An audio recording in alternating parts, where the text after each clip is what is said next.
Now I will share a one-line code or VBA code to open any file saved in your computer. Let's get started. Go to developer, Visual Basic, and insert module. Sub any file open. VBA.shell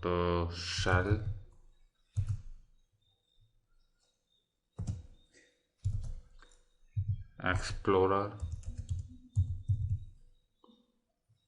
.exe and the path of file you want to open.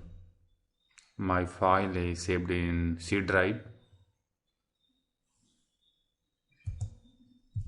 and name of file is file.text.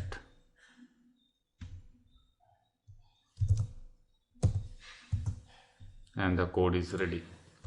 Just run this code and see the result. See, file is open, nothing is written in it.